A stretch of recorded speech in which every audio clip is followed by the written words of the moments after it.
मेरा नाम अभिमन्यु गुप्ता और जो हमारा फार्म है ये गढ़मुक्तेश्वर में है, शाहपुर के पास। तो सर कैसे आपको पीरी का विचार आया? सर ये बात जाती है 2018 में। उस टाइम पे मैंने बीटेक मैंने 2013 में किया था और 2013 से 2018 तक मैंने जॉब की HCL कॉमनेट में। उसके बाद मेरे मन में विचार आया कि कोई ऐसा काम किया जाए जिसमें उधार ना हो, क्रेडिट ना हो, क्योंकि हम सबसे ज़्यादा परेशान उधार से ही हैं हिंदुस्तान के अंदर। तो मुझे एक काम नज़र आया ये पिगरी का। इसकी सबसे बड़ी खासियत यही है कि इसमें कैश में माल बिकता है, कैश में ही माल खरीदा जाता है, हर चीज़ सेल परचेज कैश में होती है, इसलिए मैंने ये काम किया था। तो सर जैसे आप एजुकेटेड भी हैं, पढ़े लिखे भी हैं जी, तो आपको कैसा बिजनेस लगा अब तक? कितना आपको साल हो गया है, कितना साल का आपका अनुभव हो गया सर अभी? मेरे को ऑलमोस्ट 4 साल हो चुके हैं अब। पहले मेरा फार्म परतापुर मेरठ में स्थित था, वो रेंटेड था। अभी मैं अपने फार्म में शिफ्ट हो चुका हूँ। आप देख सकते हैं मैंने ये फार्म खरीद लिया है और ख़रीदे हुए ऑलमोस्ट 7 महीने हुए हैं अभी जस्ट। और इसके पीछे ये तो फार्म हो गया, इसके पीछे अभी 3 बीघा ज़मीन और है। टोटल 4 बीघा ज़मीन हमने खरीदी है इस फार्म को मिलाकर। तो इसको आप मेरी सक्सेस भी कह सकते हैं और इस काम से जो मैंने कमाया है वो सब इसमें लगा दिया मैंने।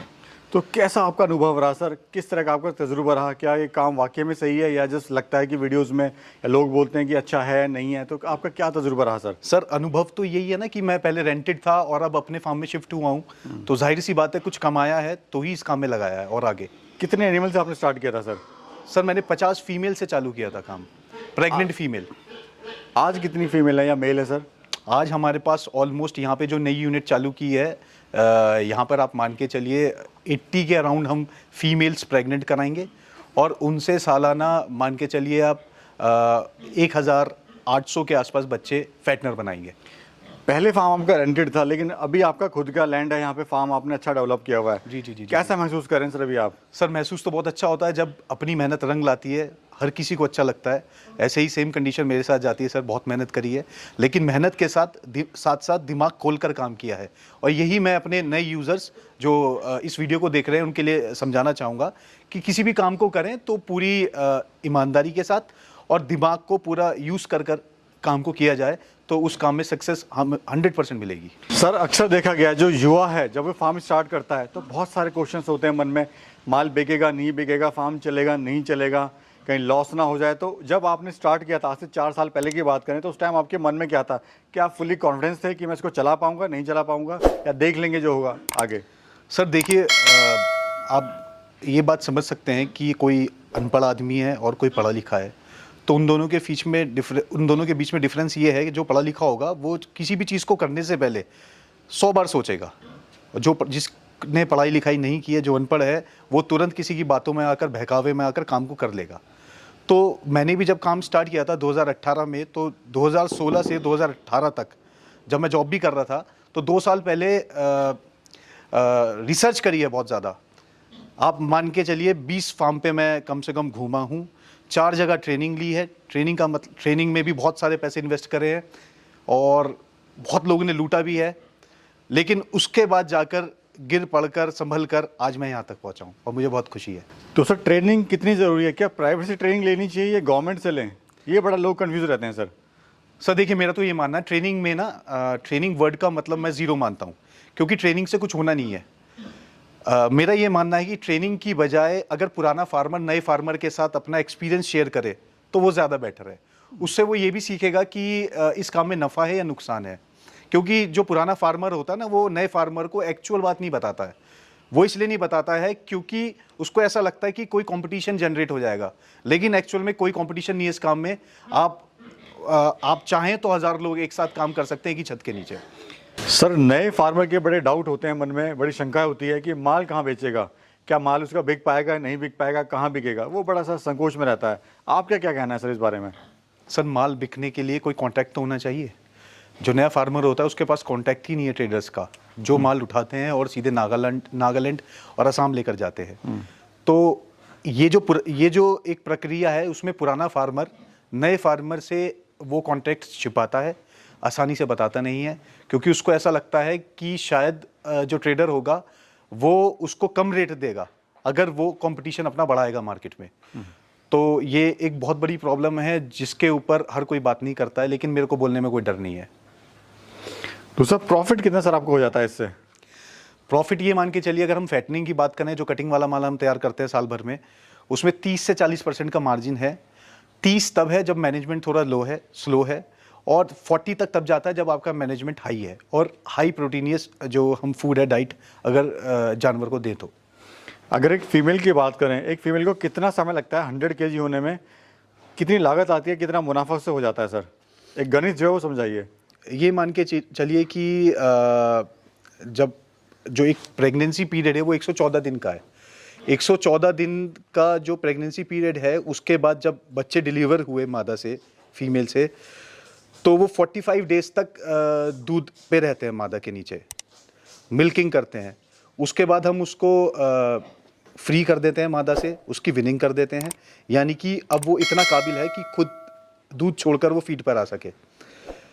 तो ये पूरी प्रक्रिया है विनिंग कराने की। उसके बाद बच्चा, ये मान के चलिए आप, और बाकी 5.5 से 6 महीने लेगा 100 kg होने में, जिसमें आज की कॉस्ट जो अब करंट टाइम चल रहा है, सारे अनाजों को देखते हुए 9 से 9.5 हज़ार रुपये फीड की कॉस्ट आ रही है, और पूरा जानवर 10.5 रुपये में तैयार हो रहा है और 14.5 से 15,000 में बिक रहा है।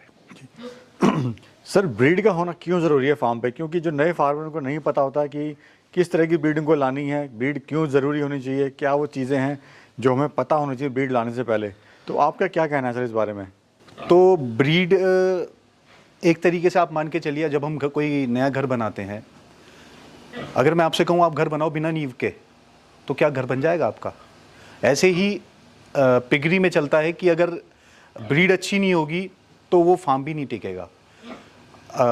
आप 1 साल तो छोड़िए, 6 महीने के अंदर फार्म बंद कर देंगे। तो इतनी बड़ी कीमत है अच्छे ब्रीड होने की। यानी ब्रीड का सही होना बड़ा ज़रूरी है। सही नहीं सर, बेस्ट होनी चाहिए। आपके फार्म का क्या एरिया है सर?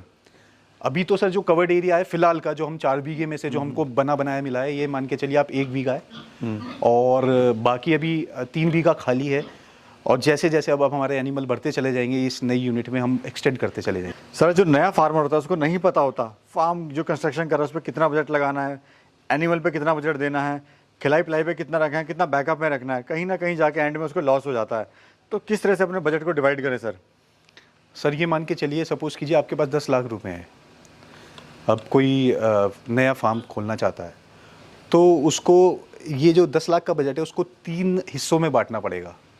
सबसे पहले एनिमल में, दूसरा कंस्ट्रक्शन में, और तीसरा फीड में। और इन तीनों के अंदर ही जो अदर एक्सपेंसेस होते हैं वो सारे इंक्लूड हो जाते हैं। यानी कि 3.5 लाख रुपए आपको कंस्ट्रक्शन के लिए, 3.5 लाख रुपए एनिमल कॉस्ट के लिए, और 3.5 लाख रुपए फीडिंग के लिए आपको बचा के रखने पड़ेंगे। सर, लोग अक्सर बड़ी जल्दी में होते हैं कि आज फार्म खोला और कल से ही इनकम आनी स्टार्ट हो जाए, और कहीं ना कहीं हताश हो जाते हैं, फार्म होना बंद कर देते हैं। तो आपका क्या कहना है, क्या तजुर्बा है, कितने दिन बाद वो इनकम अच्छी खासी ले सकता है इससे? जो नया फार्मर इस वीडियो को देख रहा है उसके लिए क्या कहना चाहिए, एक गुरु मंत्र बताने जा रहा हूँ। ये सपोज कीजिए फ़ोन है, आपने इस फ़ोन का काम, एक दुकान खोली जिसमें आप ये फ़ोन बेचते हो, तो आपके पास जो ग्राहक आएगा वो फ़ोन खरीदने आएगा। खाली फ़ोन से कमाई नहीं होगी, उसके साथ में आपको ये मोबाइल कवर भी बेचना पड़ेगा, इसके साथ में इसकी एसेसरीज़ भी बेचनी पड़ेंगी। कहने का मतलब ये है कि दिमाग खोलकर काम करना पड़ेगा। स्कोप बहुत है, लेकिन इस बुद्धि को खोल के रखो, मेरा मानना ये है। और जो विस्तार में है ना, उसके लिए आपको आके मिलना पड़ेगा मेरे से। सर, कैसे कोई भाई आपसे जुड़ के लाभ कमा सकता है? आप किस तरह से आप उसकी मदद कर सकते हैं? सर, मदद के तौर पर तो मेरा जो एक्सपीरियंस है 4 साल का, मैं उससे साझा और शेयर कर सकता हूँ। उसके लिए उसको मेरे से एक बार आकर मुलाकात करनी पड़ेगी, और वो जितने दिन चाहे मेरे फार्म पर रहने की सुविधा, खाने की सुविधा सब है, वो आकर रह सकता है। कितने भी दिन चाहे, 3 दिन, 4 दिन, 5 दिन। और मैं तो ये बोल देता हूँ, ये रही फार्म की चाबी। और अपनी बायोसिक्योरिटी मेंटेन रखो मेरे फार्म की, और फार्म में कहीं भी घुस जाओ और कैसे भी जानवर को डील करो और सीखो।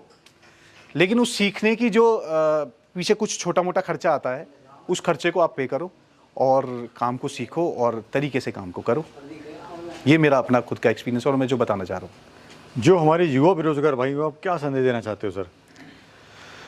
जो युवा लोग हैं, जो मेरे भाई हैं, उनको मैं ये बोलना चाहूँगा, देखिए अगर हताश है ना जीवन में, तो कुछ ना कुछ काम कीजिए।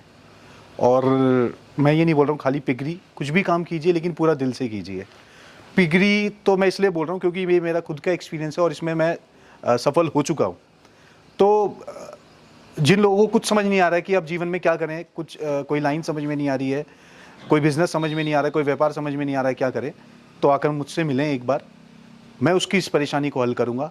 उसको कम से कम एक बेसिक आइडिया दूंगा कि आप मंथली इतना कमा सकते हो और इतना पैसा लगाकर। धन्यवाद सर, आपने बड़ी महत्वपूर्ण जानकारी दी। Thank you so much.